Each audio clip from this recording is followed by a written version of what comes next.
예레미야가 그들에게 대답하였다. 시드기야 왕에게 가서 이렇게 전하시오. 주 이스라엘의 하나님이 말한다. 너희는 지금 성벽을 에워싸고 공격하는 바빌로니아 왕과 갈대아 군대에게 맞서서 싸우려고 무장을 하고 있으나 내가 너희가 가지고 있는 모든 전쟁 무기를 회수하여 이 도성 한가운데 모아놓겠다.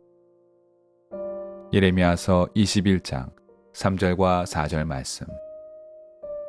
그리스도인은 하나님의 현존 안에서 살아가는 사람들입니다. 그리스도인의 삶이란 하나님이 언제나 나와 함께 하시며 나의 주인이며 나의 이정표가 되심을 믿는 일에서 시작합니다. 우리는 하나님의 현존 안에서 살아가기 때문에 주께서 주신 모든 일에 대하여 감사를 표현하고 찬양을 드립니다. 또 필요와 요청을 주님께 간구할 수 있습니다.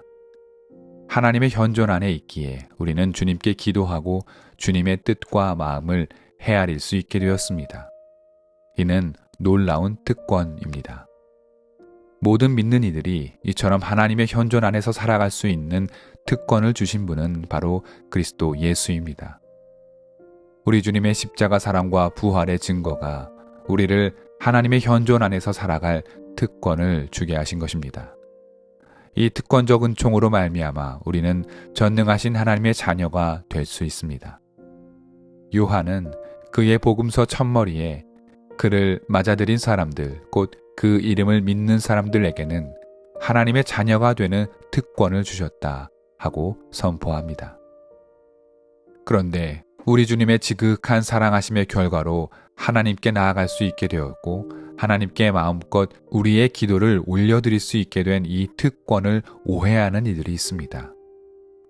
어떤 이들은 하나님께 내가 필요한 무엇이든 다 요청하고 기도하면 얻을 수 있게 되리라 하는 믿음을 갖고 있습니다.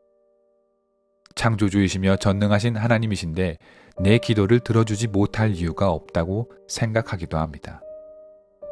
또 비슷한 예로 자기가 기도하면 하나님께서 직접 나서서 개입하시고 해결해 주시리라 라는 믿음을 갖고 있는 신앙인들도 있습니다. 하나님의 현존 안에 살아가는 그리스도인 됨의 특권에 대한 대표적인 오해입니다. 내가 기도하면 모든 것이 응답이 되고 내가 기도하면 하나님이 직접 개입하시라는 믿음은 왜곡된 신앙의 전형입니다. 기도의 응답이라는 말에서 응답은 하나님 편에서의 일입니다. 즉, 하나님의 응답은 내가 원하고 바라는 바일 수도 있으나 그와 완전히 반대이거나 침묵이거나 유예일 수도 있습니다.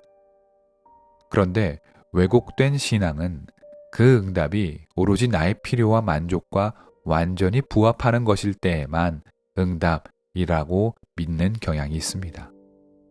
마찬가지로 자기가 요청하면 하나님이 개입하시리란 믿음 역시 하나님을 창조주로 믿는 것이 아니라 나의 도구쯤으로 여기는 일과 다르지 않습니다.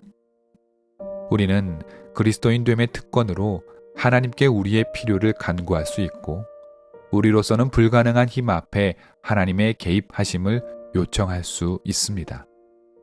우리에게는 그런 자격이 없지 않습니다.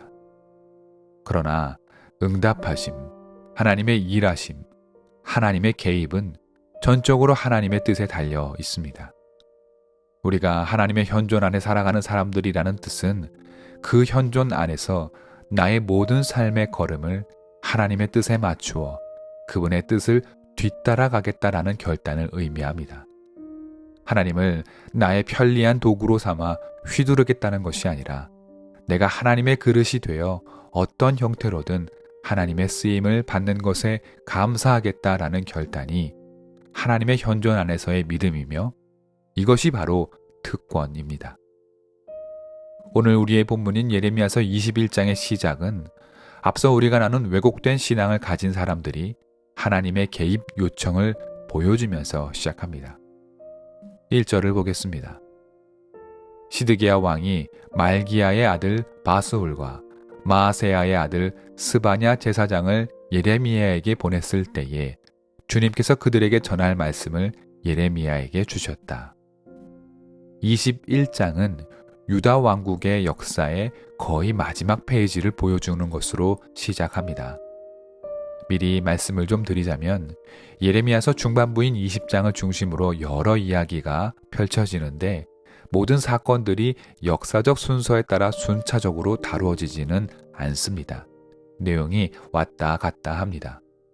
20장에서는 예레미야와 유다의 관리들의 충돌을 다뤘다면 21장은 다소 갑작스럽게 유다의 마지막 왕 시드기야의 이야기를 다룹니다. 이것을 염두에 둔 상태로 본론으로 다시 돌아가겠습니다. 시드기야는 바빌로니아 군대가 코앞까지 쳐들어와 곧 자신은 물론 자신의 왕국이 무너지기 직전임을 알아차렸습니다.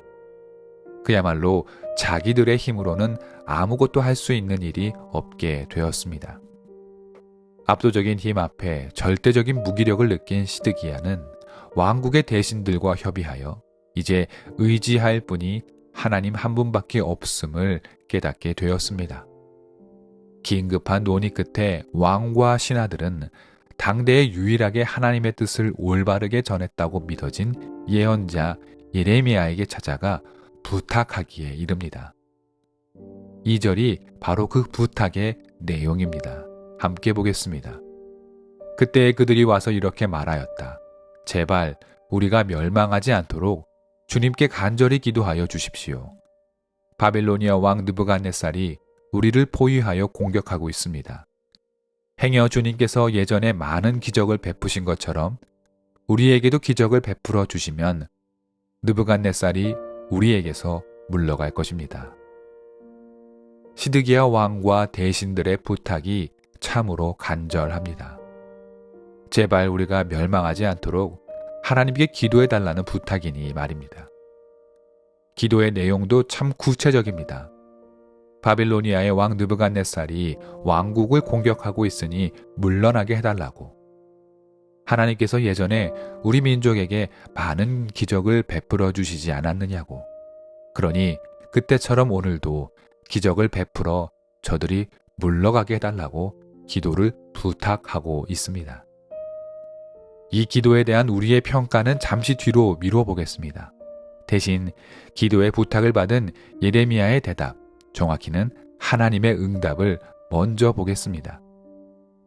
그 응답은 3절에서 7절까지 이어지는데 이 가운데 5절의 상반절 말씀을 보겠습니다. 하나님이 말씀하셨습니다. 내가 직접 너희를 공격하겠다. 바로 이 대답이 왕과 왕국의 대신들이 하나님의 개입과 기적의 부탁에 대한 그 응답입니다. 너희가 나에게 생명의 길과 기적의 능력을 요청하겠다는 것이냐? 나의 대답은 이렇다. 내가 너희를 직접 치겠다. 다시 말해 너희의 기도 요청을 나는 거절한다. 입니다. 위기에 빠진 당신의 백성들이 요청하는 간절한 기도를 거절하는 하나님입니다. 이 장면만 놓고 보면 선뜻 이해되지 않습니다. 죽음의 위기 앞에 살려달라는 기도를 외면하고 오히려 직접 생명을 치겠다는 하나님의 말씀이 어렵습니다. 그러나 예레미야서를 진지하게 성찰해 왔다면 시드기야와 대신들의 기도 요청이 얼마나 부끄럽고 이들의 호소가 얼마나 염치 없는 일인지 우리는 알 수 있습니다. 예레미야는 이미 여러 차례 하나님께 돌아오라고 목소리를 높인 바 있습니다. 왕국은 회개하고 왕과 왕국의 신하들은 가던 길을 돌이키고 주님께 돌아오라는 말씀을 수없이 외쳤습니다. 그러나 이들의 대답은 냉소와 비웃음, 나아가 폭력과 저주였습니다. 예레미야를 향해 침을 뱉고 그를 가두고 때렸습니다. 하나님은 유다의 요청에 즉각적으로 그리고 분명하게 응답하셨습니다. 바로 심판으로 말입니다. 이후의 역사는 이 심판이 얼마나 참혹하게 실현되었는지 잘 보여줍니다. 시드기야는 비참한 최후를 맞았고 왕국의 대신들 또한 타국으로 쫓겨났습니다. 화려한 왕궁은 불에 탔고 땅은 황폐하게 변해버렸습니다. 누구도 이 심판에서 벗어날 수 없었습니다. 우리는 오해하지 말아야 합니다. 아무리 그래도 간절한 기도에 심판으로 응답하는 일은 너무하지 않은가? 죄인도 기도할 수 있고 악인도 하나님을 찾을 수 있는 것 아닌가? 모두 하나님의 피조물 아닌가? 물론입니다. 죄인도 회개하여 의인이 될 수 있습니다. 누구나 기도할 수 있습니다. 우리 주님은 죄인들에게 다가가셨던 분입니다. 하지만 반드시 선행되어야 할 일이 있습니다. 돌이킴과 뉘우침입니다. 하나님 앞에 지은 죄가 많아 고개를 들 수 없다는 고백이 먼저여야 합니다. 사람들에게 지은 죄가 커서 송구한 마음을 감출 길이 없다는 고백이 먼저여야 합니다. 신앙이란 하나님과 나 사이에 맺어진 기계적인 계약 관계가 아닙니다. 신앙에도 양심이 있습니다. 하나님 앞에 죄스러운 마음, 이웃들에게 미안한 마음, 이제부터라도 잘해야겠다라는 마음들 말입니다. 이것들이 신앙 양심입니다. 신앙 양심이 없다면 하나님을 도구 삼아 자기 욕망을 충족하려 듭니다. 자기 기도는 무조건 응답하여야 하고 자기가 원하면 하나님이 일해야 한다는 그릇된 신앙이 여기에서 나옵니다. 신앙은 있는 것 같은데 신앙 양심이 없는 이들입니다.